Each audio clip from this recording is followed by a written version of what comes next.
Okay, let's drift off to sleep. Today you'll be listening and dozing off on a warm afternoon at Grandma and Grandpa's at Gull Harbor.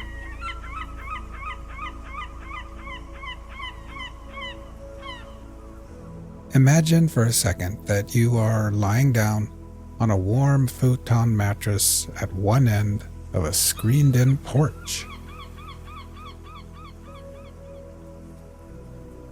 The porch faces the harbor, the bay, and the ocean on the horizon.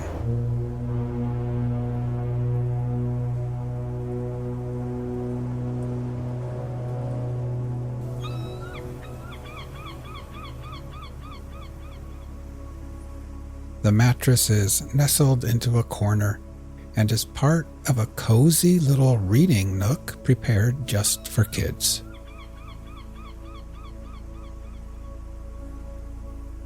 There is a little bookshelf there full of comics, magazines, crosswords, and children's books. There are new books and worn-out books.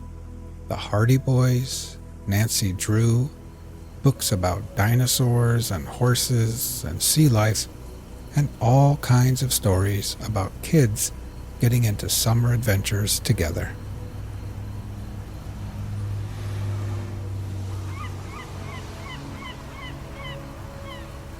A blue plastic and white transistor radio sits next to a stack of puzzles and board games. A wooden box contains decks of playing cards, dice, jacks, and short little pencils that have been sharpened way too many times.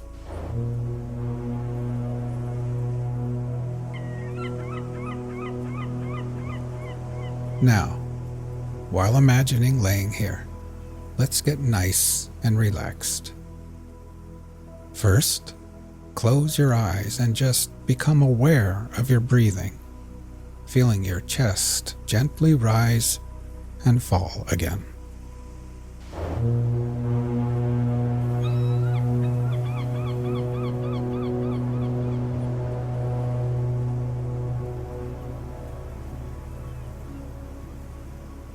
Next, we will try taking a few deeper breaths. First, filling your lungs with air, then holding it in for 2 or 3 seconds before gently exhaling and letting it all go. Ready? Breathe in deeply, hold for 3, 2, 1, and then exhale.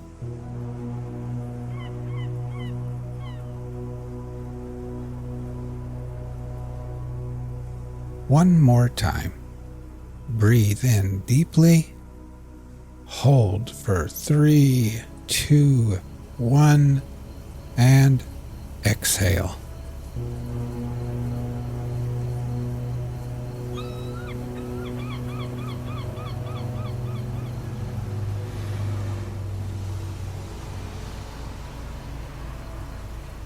And try thinking to yourself, as I lay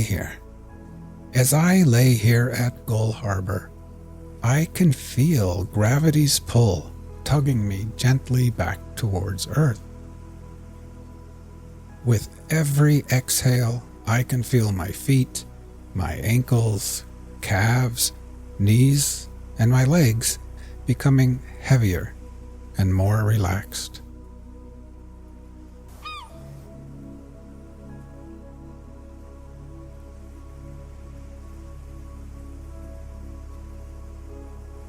Now you can feel the cool, salty ocean air on your skin. It would almost be too cold if it wasn't for the wonderful afternoon sun shining down on you perfectly. The sunlight splatters through the screens and bathes your tan legs and arms with a soothing warmth, almost as if Grandma has wrapped you up like a cocoon in one of her quilted blankets.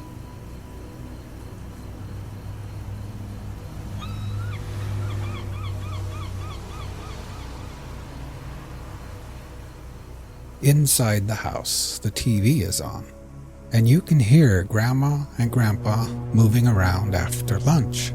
Dr. James Whitcomb Brawler. Brawler, huh? It rhymes with B-R-O-W-E-R. Why do you have that G-H in there? To make it difficult for quizmasters? Yes. Is that what You know that they too will soon be taking their afternoon nap in their rooms. But you've got the whole porch to yourself, and your belly feels nice and warm and perfectly satisfied. Today, Grandma made clam chowder and grilled cheese sandwiches. You enjoyed the hot soup and warm, soft cheese, and then you washed it down with a glass of fresh, cold milk.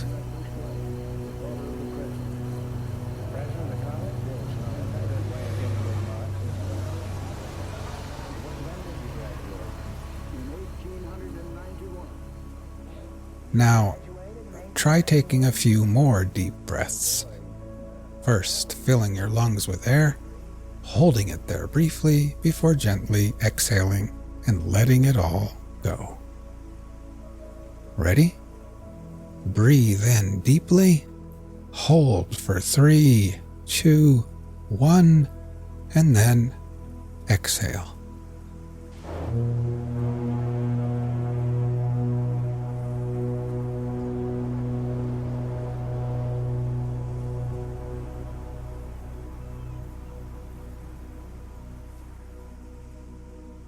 Try continuing on your own, and while doing this, try thinking to yourself, as I lay here, I can feel my body becoming heavier in the cool air and warm sunshine.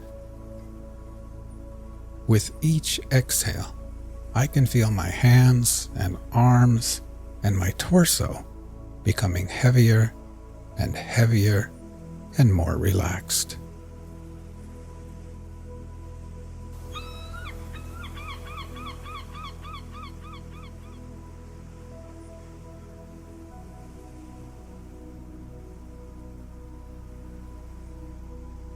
You pull out a random book from the bookshelf.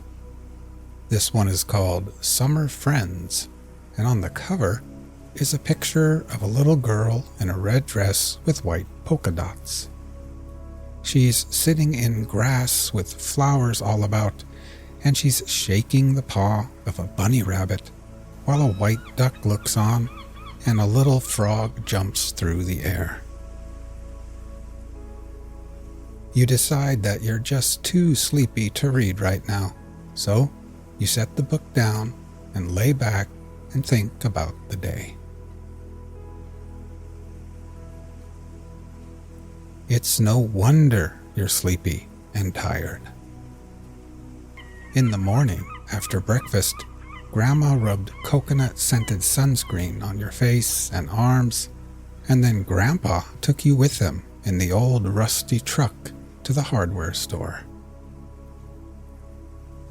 There he drank coffee and laughed with old bearded men wearing high rubber boots.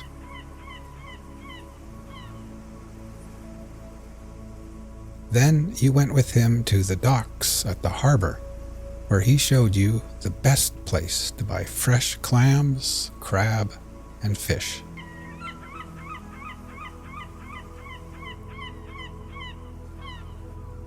The docks were bustling with activity.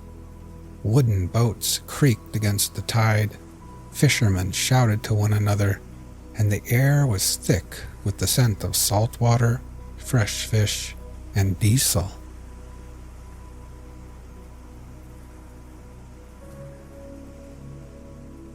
As you continue to breathe deeply and then exhale, try thinking to yourself, as I lay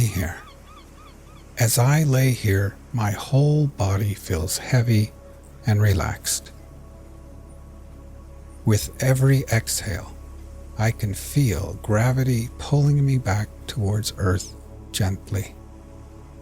I can feel my head, my shoulders, my neck becoming relaxed and at ease.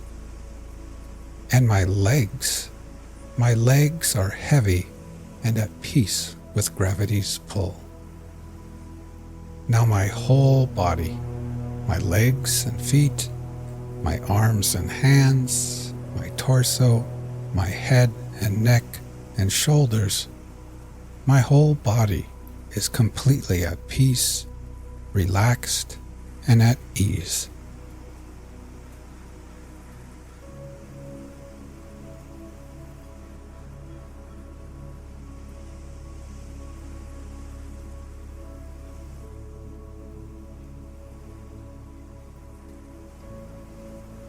In the late morning, after coming back to the house with Grandpa, you had borrowed his binoculars and walked up Whalebone Hill, where you could see everything far and wide. The little town of Gull Harbor, the fishing boats and ships at sea, the car ferry full of tourists headed to the islands, the seagulls, and kids riding bikes and scooters along the streets below. Then, up on Whalebone Hill, you had finally flown your brand new kite, a beautiful purple kite with a long white tail. It climbed higher and higher and higher through the coastal winds, tugging on your tired arms like a heavy fish on the end of the line.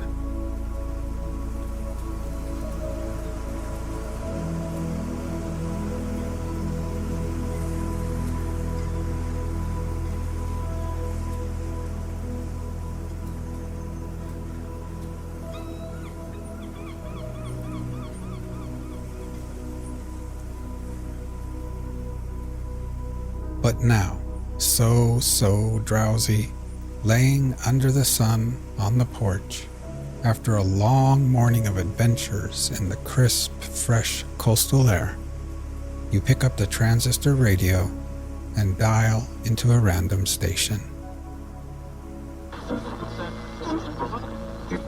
Walden by Henry David Thoreau.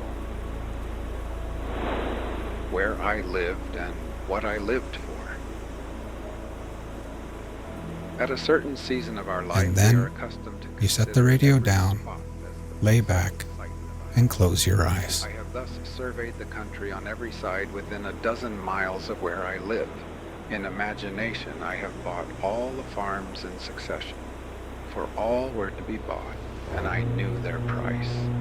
I walked over each farmer's premises, tasted his wild apples, discoursed on husbandry with him, took his farm at his price, at any price, mortgaging it to him in my mind, even put a higher price on it, took everything but a deed of it, took his word for his deed, for I dearly loved to talk, cultivated it, and him too to some extent, I trust, and withdrew when I had enjoyed it long enough, leaving him to carry it on. This experience entitled me to be regarded as a sort of real estate broker by my friends. Wherever I sat, there I might live, and the landscape radiated from me accordingly. What is a house but a seat? Better if a country seat. I discovered many a site for a house not likely to be soon improved, which some might have thought too far from the village. But to my eyes, the village was too far from it. Well, there I might live, I said, and there I did live, for an hour, a summer and a winter life. Saw how I could let the years run off, buffet the winter through, and see the spring come in. The future inhabitants of this region, wherever they may place their houses, may be sure that they have been anticipated. An afternoon sufficed to lay out the land into orchard, woodlot, and pasture, and to decide what fine oaks or pines should be left to stand before the door, and whence each blasted tree could be seen to the best advantage. And then I let it lie, fallow perchance, for a man is rich in proportion to the number of things which he can afford to let alone. My imagination carried me so far that I even had the refusal of several farms. The refusal was all I wanted, but I never got my fingers burned by actual possession. The nearest that I came to actual possession was when I bought the Hollowell place and had begun to sort my seeds and collected materials with which to make a wheelbarrow to carry it on or off with. But before the owner gave me a deed of it, his wife, every man has such a wife, changed her mind and wished to keep it, and he offered me $10 to release him. Now, to speak the truth, I had but 10 cents in the world, and it surpassed my arithmetic to tell if I was that man who had 10 cents, or who had a farm, or $10, or all together.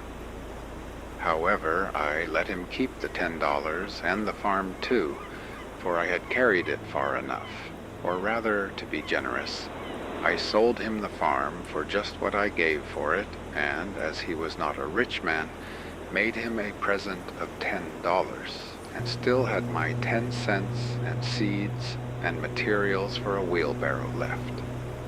I found thus that I had been a rich man without any damage to my poverty. But I retained the landscape, and I have since annually carried off what it yielded without a wheelbarrow. With respect to landscapes, I am monarch of all I survey. My right there is none to dispute.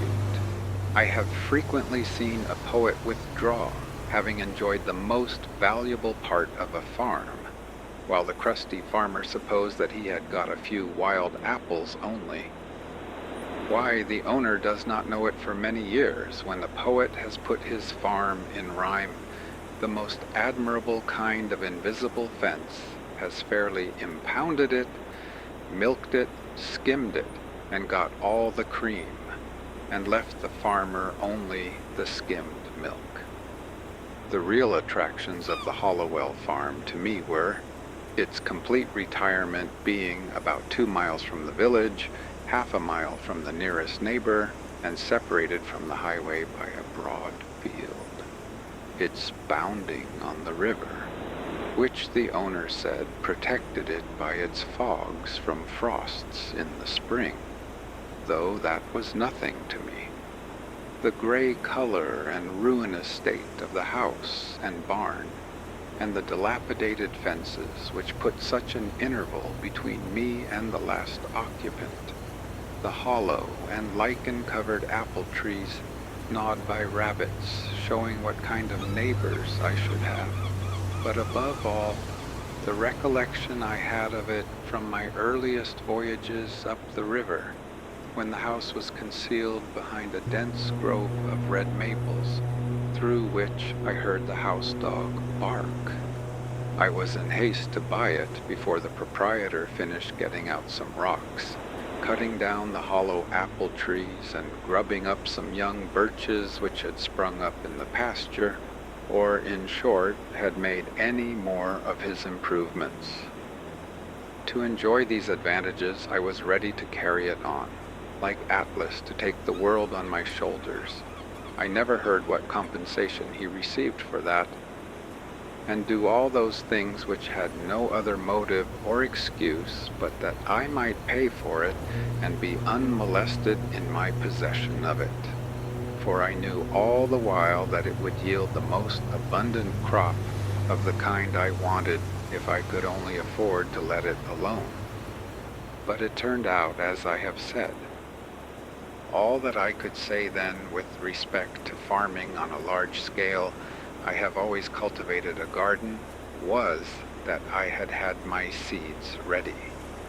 Many think that seeds improve with age. I have no doubt that time discriminates between the good and the bad, and when at last I shall plant, I shall be less likely to be disappointed. But I would say to my fellows, once for all, as long as possible live free and uncommitted. It makes but little difference whether you are committed to a farm or the county jail. Old Cato, whose De Re Rustica is my cultivator, says, and the only translation I have seen makes sheer nonsense of the passage. When you think of getting a farm, turn it thus in your mind, not to buy greedily, nor spare your pains to look at it, and do not think it enough to go round it once. The oftener you go there, the more it will please you, if it is good. I think I shall not buy greedily, but go round and round it as long as I live, and be buried in it first, that it may please me the more at last. The present was my next experiment of this kind, which I purpose to describe more at length, for convenience putting the experience of 2 years into one. As I have said, I do not propose to write an ode to dejection, but to brag as lustily as Chanticleer in the morning, standing on his roost, if only to wake my neighbors up. When first I took up my abode in the woods, that is, began to spend my nights as well as days there, which by accident was on Independence Day, or the 4th of July, 1845, my house was not finished for winter, but was merely a defense against the rain, without plastering or chimney, the walls being of rough, weather-stained boards, with wide chinks which made it cool at night. The upright white-hewn studs and freshly planed door and window casings gave it a clean and airy look, especially in the morning, when its timbers were saturated with dew, so that I fancied that by noon some sweet gum would exude from them. To my imagination it retained throughout the day more or less of this auroral character, reminding me of a certain house on a mountain which I had visited the year before. This was an airy and unplastered cabin, fit to entertain a traveling god, and where a goddess might trail her garments. The winds which passed over my dwelling were such as sweep over the ridges of mountains, bearing the broken strains, or celestial parts only, of terrestrial music. The morning wind forever blows, the poem of creation is uninterrupted, but few are the ears that hear it. Olympus is but the outside of the earth everywhere. The only house I had been the owner of before, if I except a boat, was a tent, which I used occasionally when making excursions in the summer, and this is still rolled up in my garret, but the boat, after passing from hand to hand, has gone down the stream of time. With this more substantial shelter about me, I had made some progress toward settling in the world. This frame, so slightly clad, was a sort of crystallization around me, and reacted on the builder. It was suggestive somewhat as a picture in outlines. I did not need to go outdoors to take the air, for the atmosphere within had lost none of its freshness. It was not so much within doors as behind a door where I sat, even in the rainiest weather. The Harivansa says, "An abode without birds is like a meat without seasoning."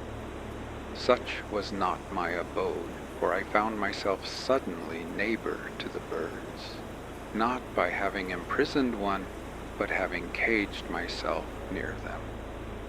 I was not only nearer to some of those which commonly frequent the garden and the orchard, but to those wilder and more thrilling songsters of the forest, which never or rarely serenade a villager.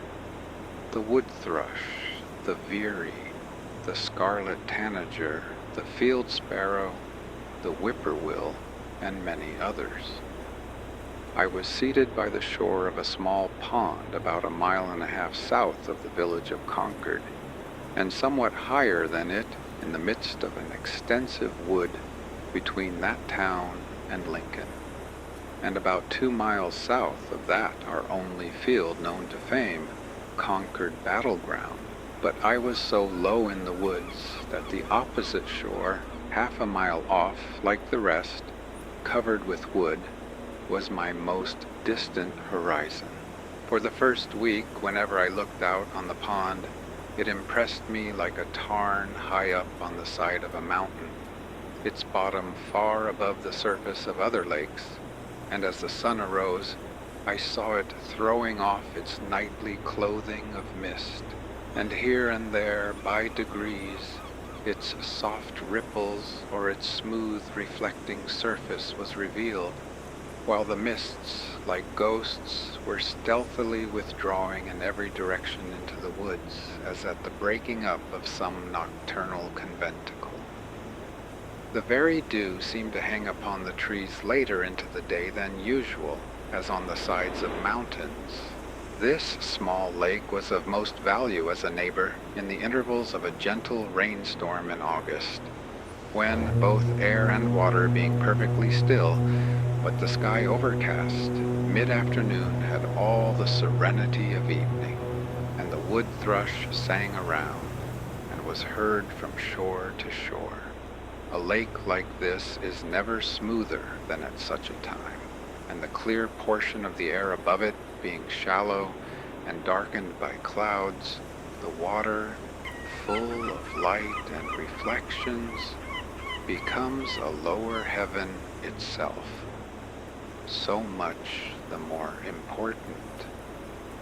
From a hilltop nearby, where the wood had been recently cut off, there was a pleasing vista southward across the pond, through a wide indentation in the hills which form the shore there, where their opposite sides, sloping toward each other, suggested a stream flowing out in that direction, through a wooded valley. But stream there was none. That way, I looked between and over the near green hills, to some distant and higher ones in the horizon, tinged with blue. Indeed, by standing on tiptoe, I could catch a glimpse of some of the peaks of the still bluer and more distant mountain ranges in the northwest, those true blue coins from heaven's own mint, and also of some portion of the village. But in other directions, even from this point, I could not see over or beyond the woods which surrounded me. It is well to have some water in your neighborhood to give buoyancy to and float the earth. One value even of the smallest well is that when you look into it, you see that earth is not continent, but insular. This is as important as that it keeps butter cool. When I looked across the pond from this peak toward the Sudbury Meadows, which in time of flood I distinguished elevated perhaps by a mirage in their seething valley like a coin in a basin, all the earth beyond the pond appeared like a thin crust, insulated, and floated even by this small sheet of interverting water, and I was reminded that this on which I dwelt was but dry land. Though the view from my door was still more contracted, I did not feel crowded or confined in the least. There was pasture enough for my imagination. The low shrub oak plateau to which the opposite shore arose stretched away toward the prairies of the west and the steppes of Tartary, affording ample room for all the roving families of men. There are none happy in the world but beings who enjoy freely a vast horizon, said Damodara, when his herds required new and larger pastures.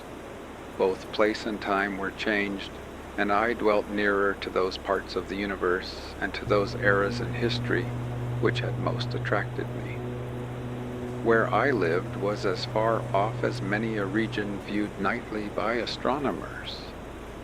We are wont to imagine rare and delectable places in some remote and more celestial corner of the system, behind the constellation of Cassiopeia's chair, far from noise and disturbance.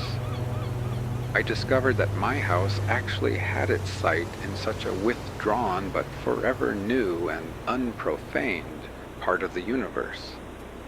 If it were worth the while to settle in those parts near to the Pleiades or the Hyades, to Aldebaran or Altair, then I was really there, or at an equal remoteness from the life which I had left behind, dwindled and twinkling with as fine a ray to my nearest neighbor and to be seen only in moonless nights by him.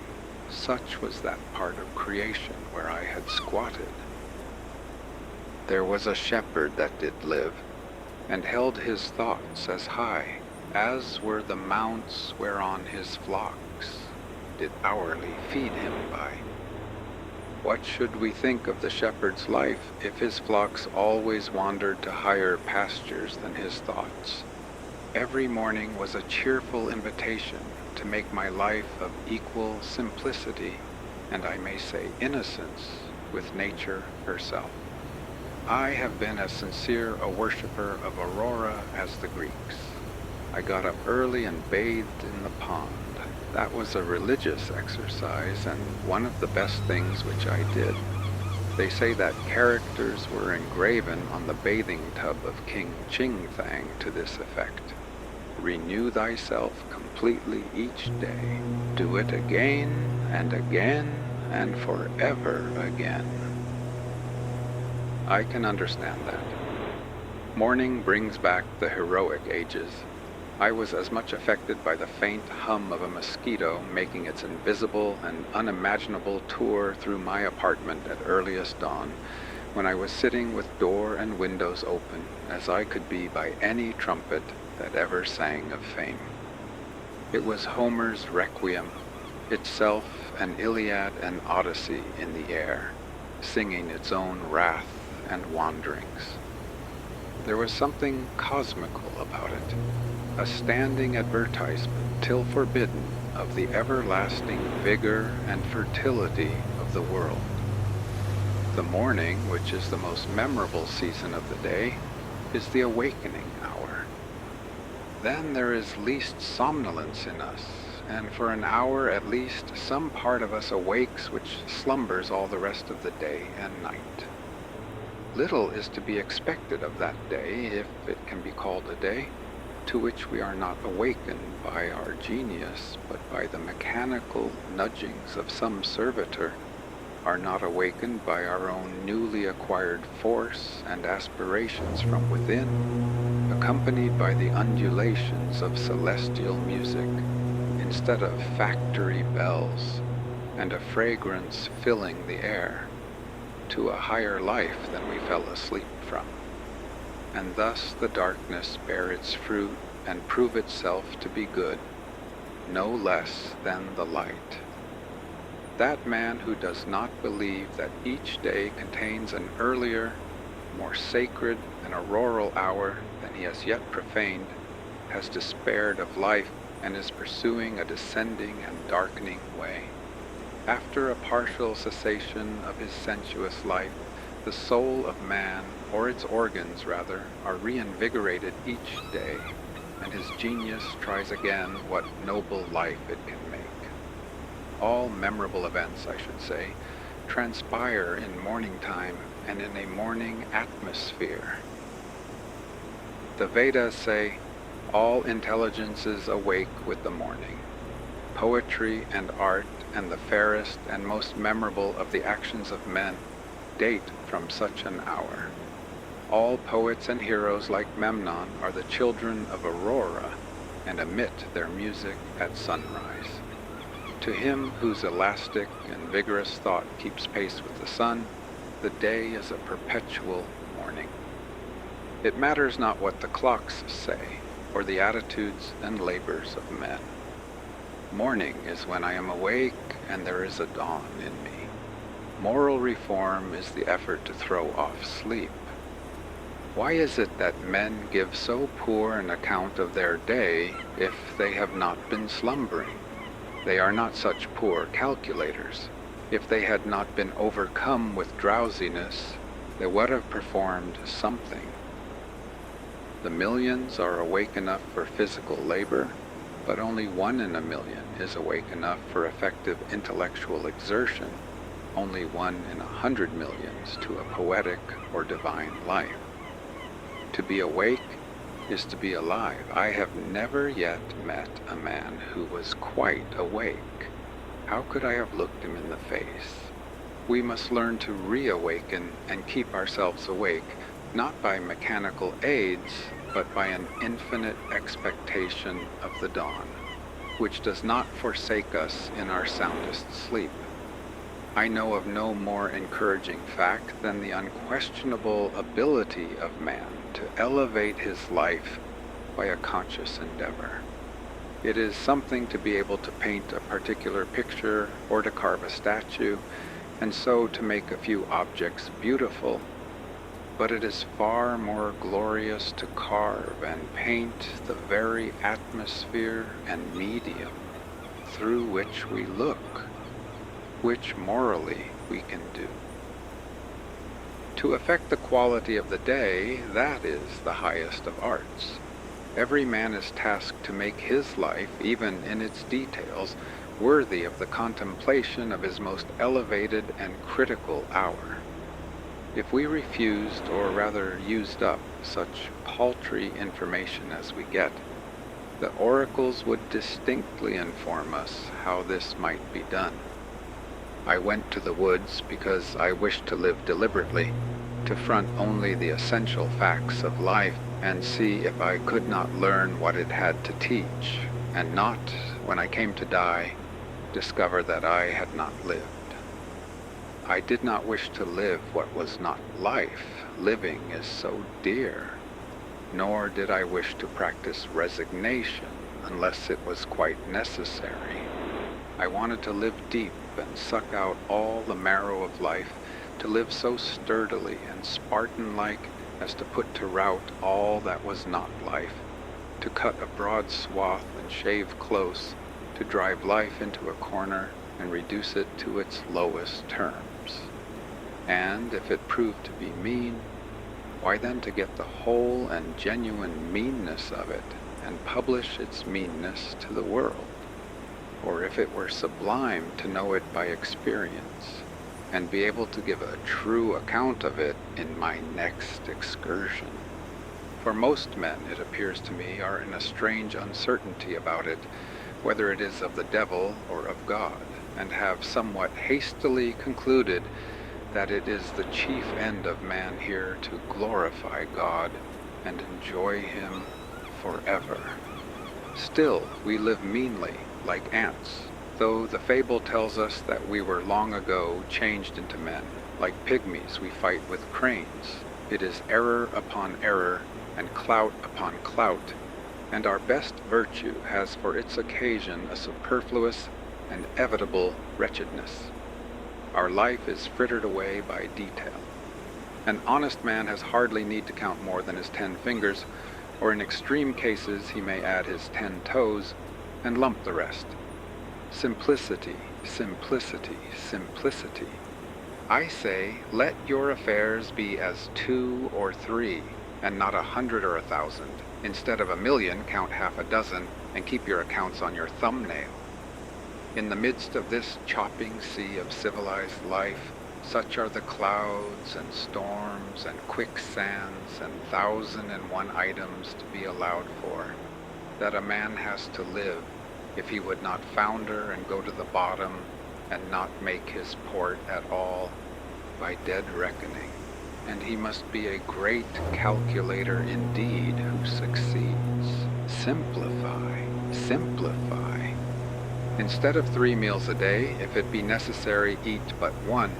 Instead of 100 dishes, 5. And reduce other things in proportion.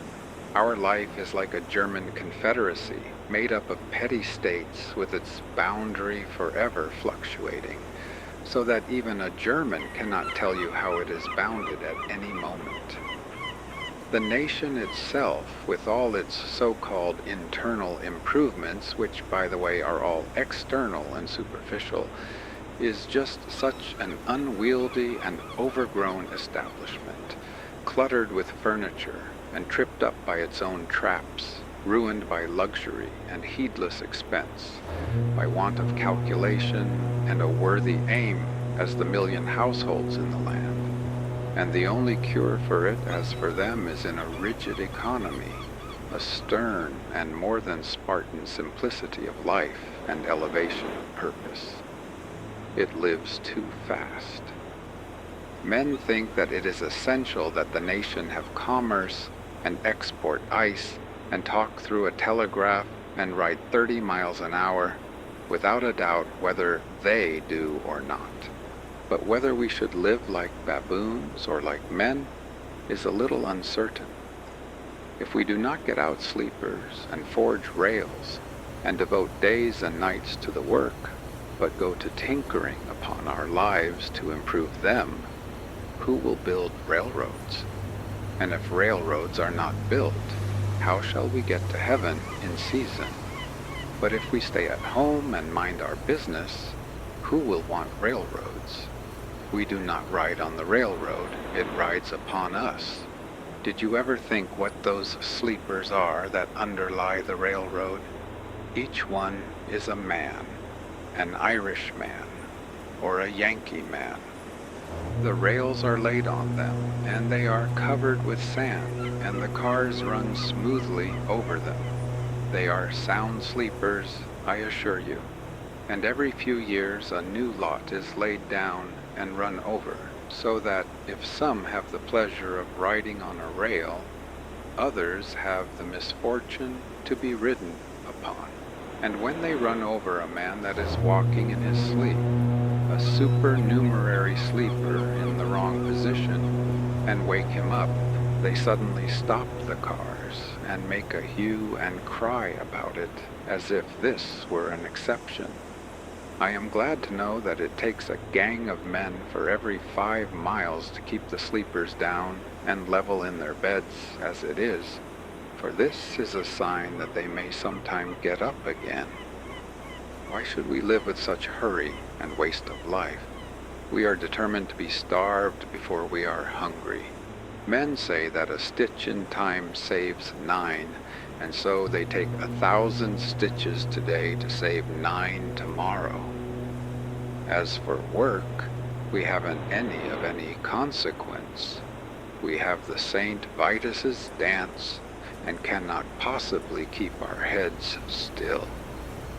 If I should only give a few pulls at the parish bell rope, as for a fire that is without setting the bell, there is hardly a man on his farm in the outskirts of Concord, notwithstanding that press of engagements which was his excuse so many times this morning, nor a boy, nor a woman, I might almost say, but would forsake all and follow that sound, not mainly to save property from the flames, but, if we will confess the truth, much more to see it burn, since burn it must, and we, be it known, did not set it on fire, or to see it put out and have a hand in it if that is done as handsomely.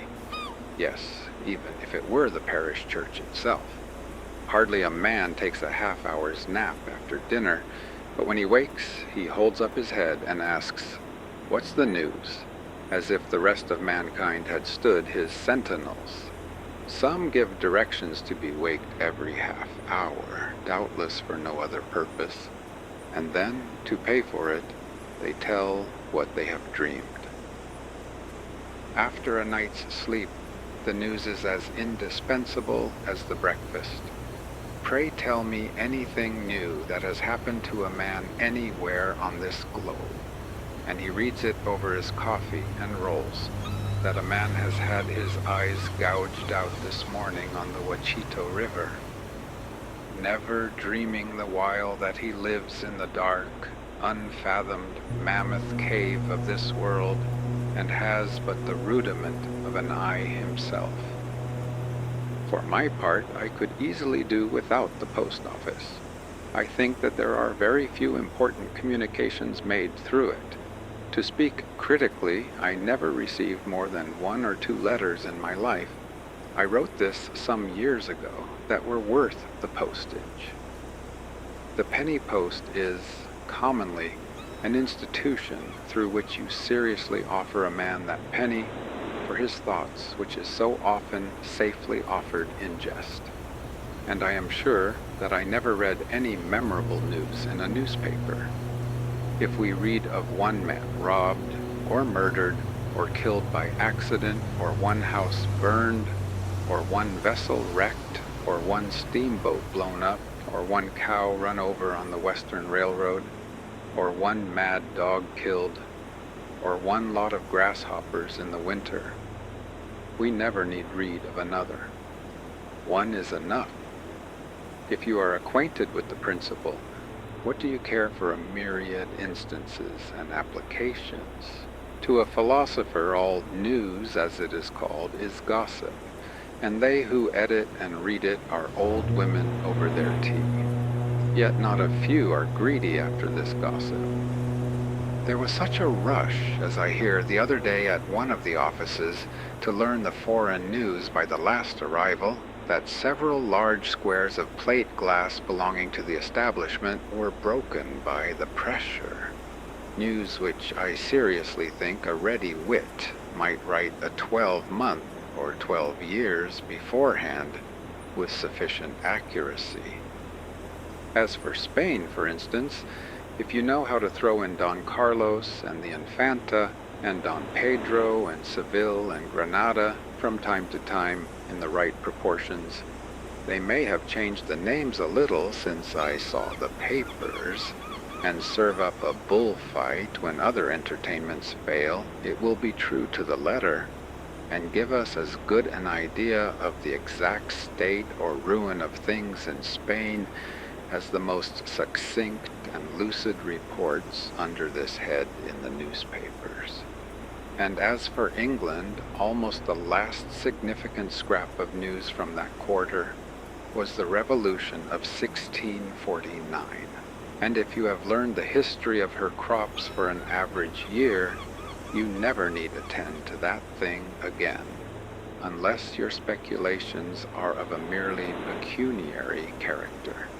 If one may judge who rarely looks into the newspapers, nothing new does ever happen in foreign parts, a French Revolution not excepted. What news? How much more important to know what that is, which was never old. Kiu Heiyu, great dignitary of the state of Wei, sent a man to Kung Tzu to know his news. Kung Tzu caused the messenger to be seated near him, and questioned him in these terms. "What is your master doing?"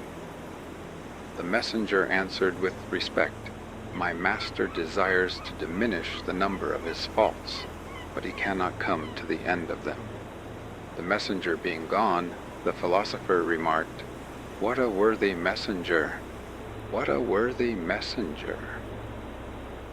The preacher, instead of vexing the ears of drowsy farmers on their day of rest at the end of the week, for Sunday is the fit conclusion of an ill-spent week and not the fresh and brave beginning of a new one, with this one other draggle tale of a sermon, should shout with thundering voice, "Pause! Avast! Why so seeming fast, but deadly slow?"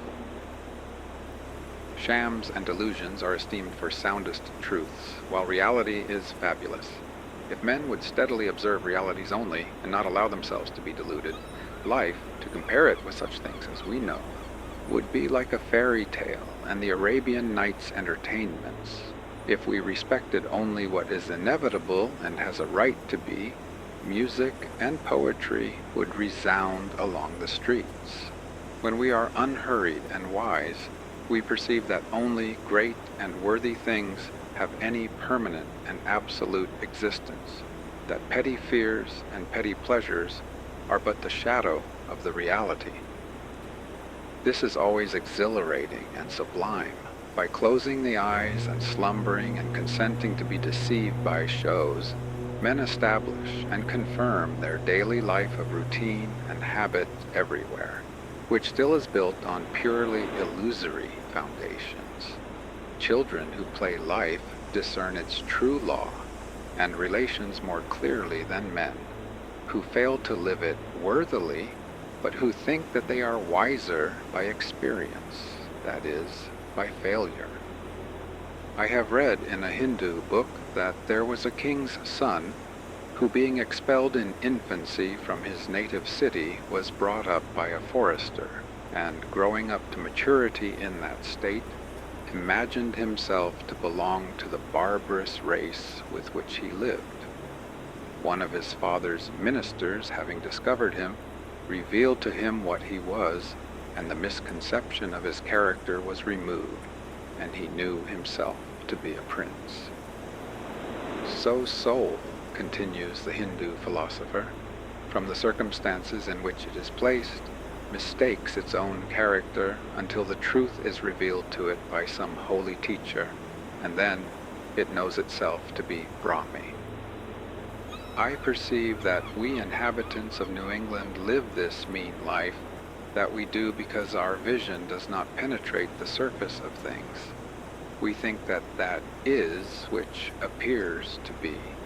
If a man should walk through this town and see only the reality, where, think you, would the mill dam go to? If he should give us an account of the realities he beheld there, we should not recognize the place in his description.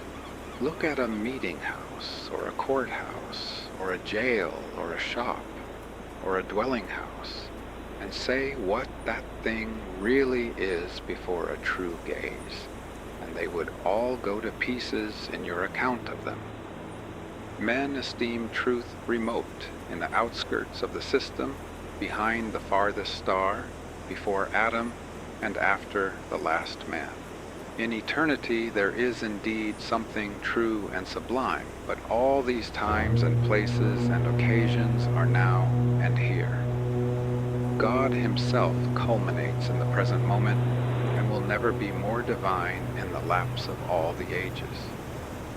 And we are enabled to apprehend at all what is sublime and noble only by the perpetual instilling and drenching of the reality that surrounds us.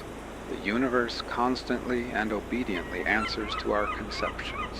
Whether we travel fast or slow, the track is laid for us. Let us spend our lives in conceiving, then. The poet or the artist never yet had so fair and noble a design, but some of his posterity at least could accomplish it. Let us spend one day as deliberately as nature, and not be thrown off the track by every nutshell and mosquito's wing that falls on the rails. Let us rise early and fast, or break fast, gently and without perturbation. Let company come and let company go. Let the bells ring and the children cry, determined to make a day of it. Why should we knock under and go with the stream? Let us not be upset and overwhelmed in that terrible, rapid, and whirlpool called a dinner, situated in the meridian shallows. Weather this danger and you are safe, for the rest of the way is downhill.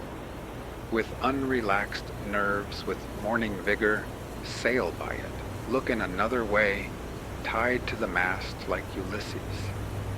If the engine whistles, let it whistle till it is hoarse for its pains. If the bell rings, why should we run? We will consider what kind of music they are like. Let us settle ourselves and work, and wedge our feet downward through the mud and slush of opinion and prejudice and tradition and delusion and appearance, that alluvion which covers the globe, through Paris and London, through New York and Boston and Concord, through church and state, through poetry and philosophy and religion, till we come to a hard bottom and rocks in place which we can call reality, and say, this is and no mistake, and then begin having a point d'appui below freshet and frost and fire, a place where you might found a wall or a state, or set a lamppost safely, or perhaps a gauge, not a nilometer, but a realometer, that future ages might know how deep a freshet of shams and appearances had gathered from time to time. If you stand right fronting and face to face to a fact, you will see the sun glimmer on both its surfaces, as if it were a scimitar, and feel its sweet edge dividing you through the heart and marrow, and so you will happily conclude your mortal career. Be it life or death, we crave only reality. If we are really dying, Let us hear the rattle in our throats and feel cold in the extremities. If we are alive, let us go about our business. Time is but the stream I go a-fishing in. I drink at it, but while I drink, I see the sandy bottom and detect how shallow it is. Its thin current slides away, but eternity remains. I would drink deeper, fish in the sky, whose bottom is pebbly with stars. I cannot count one. I know not the first letter of the alphabet. I have always been regretting that I was not as wise as the day I was born. The intellect is a cleaver. It discerns and rifts its way into the secret of things. I do not wish to be any more busy with my hands than is necessary. My head is hands and feet. I feel all my best faculties concentrated in it. My instinct tells me that my head is an organ for burrowing, as some creatures use their snout and forepaws, and with it I would mine and burrow my way through these hills. I think that the richest vein is somewhere hereabouts, so by the divining rod and thin rising vapors I judge, and here I will begin to mine.